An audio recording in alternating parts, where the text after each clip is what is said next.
Titan के नाम से जाने जाने वाली सबमरीन तो समुद्र में 4000 मीटर की गहराई में फटी थी, लेकिन ये स्नेल फिश वो समुद्री क्रिएचर है जिसको 8300 मीटर की गहराई में भी कुछ नहीं होता। ये कुदरती तौर पर दुनिया का सबसे मजबूत क्रिएचर माना जाता है। फिर चाहे इसके ऊपर हाथियों का झुंड खड़ा कर दिया जाए, इसके ऊपर से भारी ट्रक्स गुजार दिए जाएं, या फिर एक लोगो मोटिव ही इसके ऊपर क्यों ना खड़ा कर दिया जाए, इसकी बॉडी टच से मस नहीं होगी। पर सवाल ये है कि आखिर इसके अंदर ऐसा क्या मौजूद है जो ये इतनी मजबूत है। अस्सलाम वालेकुम viewers, welcome to anonymous A&M। Anonymous A&M की वीडियोस में मैं एक और इंटरेस्टिंग वीडियो के साथ हाजिर हूँ। पैसिफिक ओशन में गुम आइलैंड से 3.5 किलोमीटर साउथ वेस्ट में ट्रैवल किया जाए तो समुंदर का वो हिस्सा आता है जिसके नीचे ओशन का डीपेस्ट पॉइंट मौजूद है। इस पॉइंट को मरियाना ट्रेंच के नाम से भी याद किया जाता है। मरियाना ट्रेंच समुंदर के बॉटम पर चांद की शक्ल जैसा एक बहुत बड़ा कर्व डेंट है जिसकी लंबाई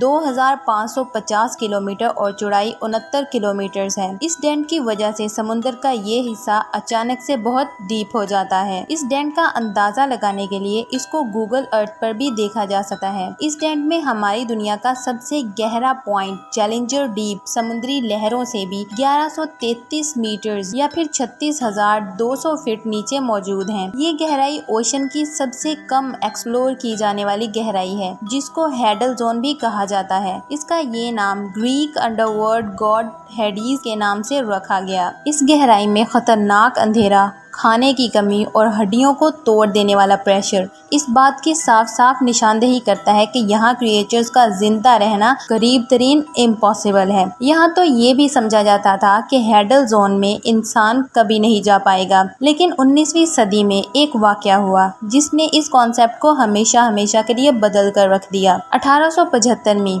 HMS चैलेंजर नामी शिप समुद्र में मौजूद थी। इसमें इस वक्त के ओशन एक्सप्लोरर्स ओशन का डीपेस्ट पॉइंट तलाश करने के लिए निकले थे। एक जगह पर आकर उन्होंने रस्सी पर वजन लटकाकर इसको समुद्र में फेंका। ये नोटिस किया गया कि रस्सी नीचे ही जाती जा रही है, लेकिन डीपेस्ट पॉइंट अभी तक नहीं आया। ऐसा कभी पहले नहीं हुआ था। इनकी रस्सी समुद्र के बॉटम पर पहुंचने से पहले ही खत्म हो गई। इस खबर ने पूरी दुनिया के ओशन एक्सप्लोरर्स को हैरत ज़दा छोड़ दिया। मरियाना ट्रेंच ओशन का सबसे गहरा पॉइंट था। ये जानना ही सिर्फ काफी नहीं था, यहाँ तक पहुँचने के लिए कई बार कोशिशें की गई, लेकिन ये गहराई किसी को अपने करीब आने ही नहीं देती थी। चैलेंजर डीप की डिस्कवरी के 85 सालों के बाद 1960 में दो लोगों ने यहाँ जाने की हिम्मत बांधी। जैकब पिगार और नेवी लेफ्टिनेंट डॉन वॉन्च ने ये कारनामा क्रेस्ट नामी सबमर्सिबल में बैठकर अंजाम दिया। उनका ये 5 घंटों का सफर ढेर सारे चैलेंजेस से भरा हुआ था। 5 घंटे सिर्फ जाने के और बकाया 5 घंटे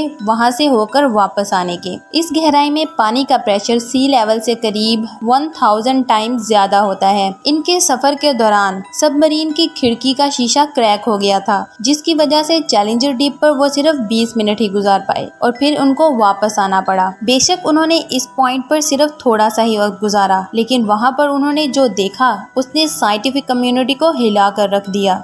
जिंदगी, जी हाँ, समुद्र की सतह से 11,000 मीटर नीचे वो जिंदा मछली की एक किस्म देखकर हैरान रह गए। आपको यहाँ बताते चलें कि चैलेंजर डीप इतना गहरा है कि अगर माउंट एवरेस्ट को भी वहाँ रख दिया जाए तो फिर भी उसकी पीक समुद्र की सतह से 2 किलोमीटर अंदर होगी। यहाँ पानी का प्रेशर करीब 16,000 PSI होता है, यानी सिर्फ 1 स्क्वायर इंच एरिया पर पड़ने वाला वजन 7,250 kg के बराबर है। खैर, वक्त की कमी की वजह से इनको चैलेंजर डीप से फौरन निकलना पड़ा, लेकिन इस ट्रिप ने ओशन एक्सप्लोरर्स और बायोलॉजर्स के लिए एक बहुत बड़ी मिस्ट्री खड़ी कर दी। आखिर हैडल जोन में जिंदगी मुमकिन कैसे है, जहाँ ना ऑक्सीजन है न सूरज की रोशनी। समुद्र की इस गहराई में जाकर रिसर्च करना एक इम्पॉसिबल टास्क होता है। इसीलिए 1996 में जॉन ने एक रोबोटिक सबमर्सिबल काइको के नाम से तैयार की। इस मिशन को काइको मिशन का नाम दिया गया, जिसमें इस सबमर्सिबल को चैलेंजर डीप तक भेजकर सैंपल्स कलेक्ट करके वापस आना था।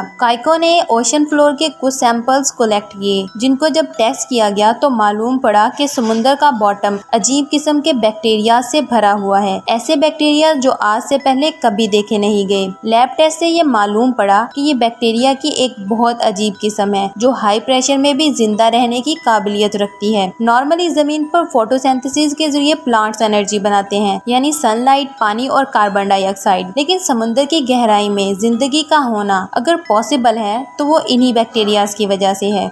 बैक्टीरिया केमिकल प्रोसेस के जरिए कार्बन डाइऑक्साइड और पत्थरों के मिनरल्स को एब्जॉर्ब करके एनर्जी और ऑक्सीजन बनाते हैं। इस प्रोसेस को केमोसिंथेसिस कहा जाता है। ये नोटिस किया गया कि इन बैक्टीरियाज की वजह से बनने वाली एनर्जी समुद्र की इस गहराई में मौजूद दूसरे क्रिएचर्स के मेन एनर्जी सोर्स का बाइस बनती है। ये एविडेंस इस बात को साबित करने के लिए काफी था कि हैडल जोन में जिंदगी वाकई में मुमकिन है। मरियाना ट्रेंच में हैरत अंगेज दौर में सबसे गहराई में रहने वाली मछली को भी देखा गया है, जो कि एक स्नेल फिश है, क्योंकि ये हैडल जोन में भी रहती है। इसी वजह से इसको हैडल स्नेल फिश भी कहा जाता है। 12 इंच तक लंबी और 3 इंच तक मोटी ये मछली अपने जिस्म पर जितना दबाव बर्दाश्त करती है वो जानकर यकीन करना बहुत मुश्किल है। इस मछली की बॉडी का एरिया करीब 25 स्क्वायर इंच होता है और इस गहराई में प्रेशर 16,000 PSI, यानी कैलकुलेशन के हिसाब से हैडल फिश ने अपनी पूरी बॉडी पर हर वक्त 1,70,000 kg का वजन बर्दाश्त किया होता है। जी हाँ, रेफरेंस के लिए आपको बताते चलें कि एक बोइंग 777 का एटमी वेट 1,68,000 kg होता है और एक एवरेज लोकोमोटिव का वजन 1.5 लाख kg। ये किसी मोजे से कम नहीं है कि इतनी छोटी सी मछली इतना ज्यादा वजन झेल सकती है। पर इसकी वजह क्या है? बदकिस्मती से ये साइंटिफिक कम्युनिटी को आज तक सही से मालूम नहीं पड़ सका। असल में वहाँ जाकर रिसर्च करना पॉसिबल नहीं है और अगर इस स्नेल फिश को या दूसरे डीप सी क्रिएचर्स को समुद्र से निकाल कर लाया जाए तो वो प्रेशर की कमी की वजह से फट जाते हैं। चंद साइंटिफिक रिसर्चेस से मालूम पड़ा है कि जो मछलियां सरफेस पर रहती हैं उनके अंदर एक स्विम ब्लैडर होता है। इस स्विम ब्लैडर में हवा भरी होती है जिसकी वजह से वो ज्यादा डीप नहीं जा पाती, लेकिन डीप सी क्रिएचर्स के अंदर ये स्विम ब्लैडर नहीं होता और यही वजह है कि वो गहराई में आसानी से जा सकती हैं। इसके अलावा रिसेंट डिस्कवरी से मालूम पड़ा है कि तमाम समुद्री मखलूक के अंदर पाइजोलाइट्स नामी एक ऑर्गेनिक मॉलिक्यूल होता है। ये मॉलिक्यूल मेम्ब्रेन्स और प्रोटीन को क्रश होने से बचाता है। साइंसदानों को स्नेल फिश के अंदर बाइजोलाइट्स की बहुत ज्यादा क्वांटिटी देखने को मिली है, पर अभी तक ये मालूम नहीं पड़ सका कि बाइजोलाइट्स आखिर प्रोटीन और मेम्ब्रेन्स को क्रश होने से कैसे बचाता है। ये तो तभी मालूम पड़ सकेगा जब कोई ऐसी टेक्नोलॉजी ऐजाद होगी जो चैलेंजर डीप में जाकर जिंदा मछली पर रिसर्च कर सके। उम्मीद है कि हमारी इस वीडियो को भी आप भरपूर लाइक और शेयर जरूर करेंगे। मिलते हैं अगले शानदार वीडियो में, तब तक के लिए अपना ख्याल रखें, दुआओं में याद रखें। अल्लाह हाफिज।